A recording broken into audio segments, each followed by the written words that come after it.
Hello and welcome to Storytime with Uncle Gravy. So the camp out is on, the tent is set up, the Russells are either side of the fence, both looking for each other. And are they going to find each other soon, or at all? Shall we find out? Oh, before I start, big hello to Isaac and Theo, who could now ride the bike as of today, and to Joseph.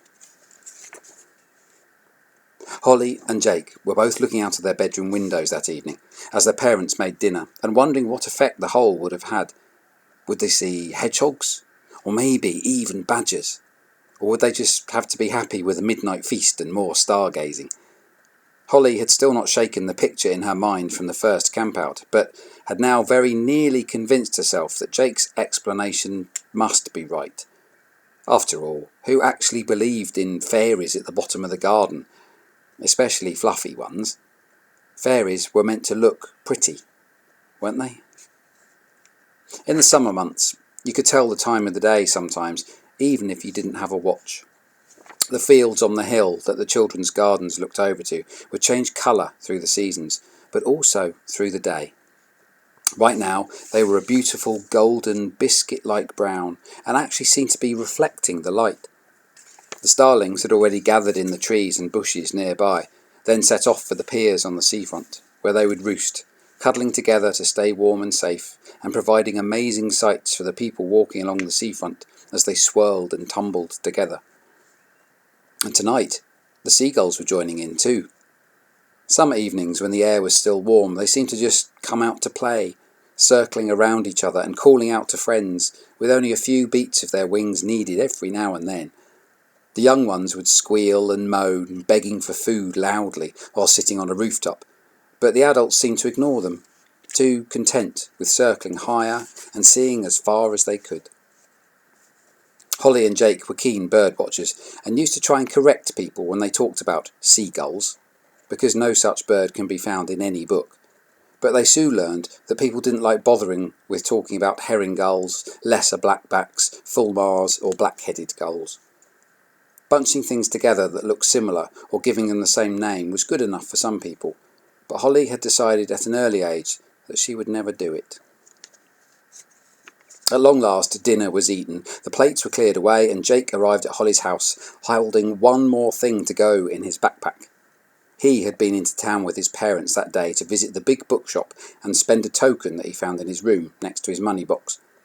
He was holding a small book called The Spotter's Guide to UK Mammals, and he asked to put it in the tent straight away. Hollie watched as he walked down her garden and wondered if he had bought the book as it could be useful for their project, or whether he just wanted an extra bit of proof if they saw anything weird again.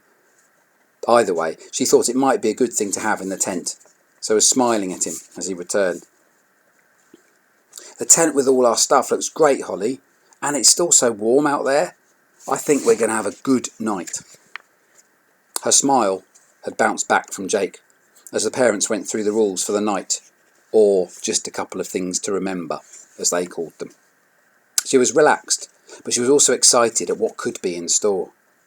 They were both given an apple and an oaty bar from the treat drawer, and Jake tucked into his straight away as they nodded at the grown-ups' reminders. Hollie and Jake started walking towards the tent at 9 p.m. exactly, which their parents were quite impressed with. They had all they needed, which now included a couple of sticky buns with a cherry on top, bottles of water and snacky things. As they walked down to the tent, Jake threw the tiniest part of his apple core into the longer grass, thinking that it would be useful for some creature at some point. Bernie was woken by a thud. A quick peek from under the snail shell confirmed that it was safe to come out, but also that a bonus meal had arrived. When the Russells napped a lot during a day, the land and the things in it could change quite a bit in the time between sleeping and waking up, and sometimes food could just appear without warning. That'll be useful, thought Bernie, and took several bites from the wet, crunchy apple core, which had just appeared out of nowhere. Chris had heard something too, and soon appeared next to the thing but fruity treat. Nothing was said about where it had come from, as it wasn't important to them. They had more important things on their minds. Chris was expecting the question, but still felt nervous when Bernie smiled and said cheerily, "How did you get on earlier, my friend, down by the hole? I came to see you in the day, but you must have already gone there. Did you see that thing again that you said might be important?" Chris had prepared an answer, so tried very hard to say it, but with confidence. "Well, Bernie, I went there, but what I saw, or think I saw, last night didn't seem to be there. It might be something that we can only see at night, so going back tonight is a good thing. I don't want to say too much now in case things don't quite add up, but we are doing the right thing." Bernie felt happy and reassured by the answer, but after thinking about it again, as hard as a Rustle could anyway, Bernie also realised that what Chris had said wasn't actually an answer to anything. It was almost a really long way of saying no, or "I really don't know what's happening." But Chris said it in a way that sounded good and positive. Bernie liked positive things, and so far that night a meal had already been delivered without any need or effort, so as they made their way to the pond for a drink, the mood was calm. Elsewhere, the mood was less calm. "Ash, are you there? My head's in a spin. Let's run, skip and jump. Let this great night begin. The path's lighting up. There's a glow. We're invited. Let's go to find hedgehogs. Oh, Ash, I'm excited."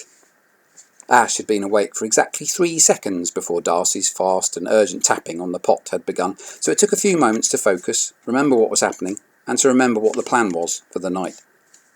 Darcy's energy was going nowhere though, and before anything else could be said, Ash slid through the hole in the side of the pot, looked round and said, "Darcy, calm down, if that's something you do. I understand riding on hedgehogs is new, but we said we'd meet when the house lights go out.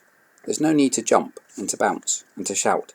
We need to be careful, so we get the chance." "But Ash, I'm so wizzy, my feet want to dance!"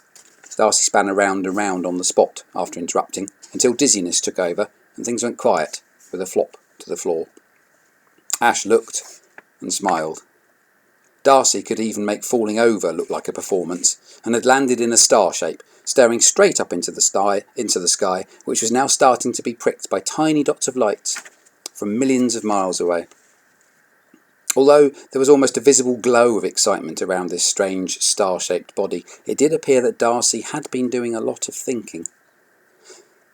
"Oh, Ash, I just feel like this night has been planned. My world might get bigger, my world might expand. I've walked on my own, but I've never felt lonely. I've never believed it's just me, one and only. I've called out to voices I've heard in the night, when moons have been big and have bathed me in light. But I never heard someone answer or call. Sometimes I've felt lonely and tiny and small. But now I have found you and know there's 2 more. And what if they live nearby? Is there a door? Is there a way to get close to their land? I feel so excited I can't even stand." With a very elaborate and dramatic movement, Darcy stood up and then tumbled over again, leaving Ash with nothing to do other than laugh and offer a hand to hold as Darcy got up again. It was at that moment, when the 2 Russells touched, that Ash's head suddenly listened again to something Darcy had said. "And what if they live nearby? Is there a door?" A shiver went all the way through Ash's fluff, and it was impossible now not to dream the same kind of big dreams that Darcy was swimming in. "Darcy, my friend, I feel suddenly light. Something you just said, well, if it is right, maybe the answer's been close all along. This land, it feels different, but doesn't feel wrong. Some of it's different, but feels like my home, so maybe I don't have a long way to roam. Maybe the hole in the wall is the door. To Bernie and Chris and to friends and to more." Ash's hands clapped together very quickly while saying the last 2 lines without any planning or thought. Ash suddenly became aware that Darcy's positive energy actually seemed to be able to flow from Rustle to Rustle. Darcy's eyes were wider than ever now, as this extra layer of potential excitement sunk in. "Ash, if you're right, then in just a short time we'll ride on the hedgehogs and head to a line that could rest between your home and mine. I think you've been sent here. I think you're a sign. A brave solo traveller ready to share, to show me new friends that I hoped could be there." For the first time, Ash felt like everything that Darcy had just said was actually making a lot of sense, and almost felt calm and rational somehow.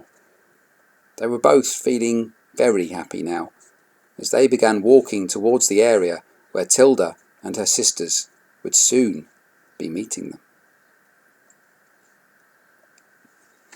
And there's today's pause.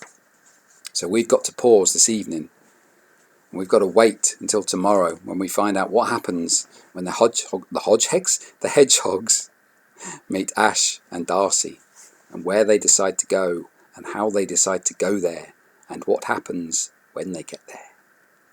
So thanks for watching today. I hope you're all well. Stay that way. Keep smiling. And I will see you very soon.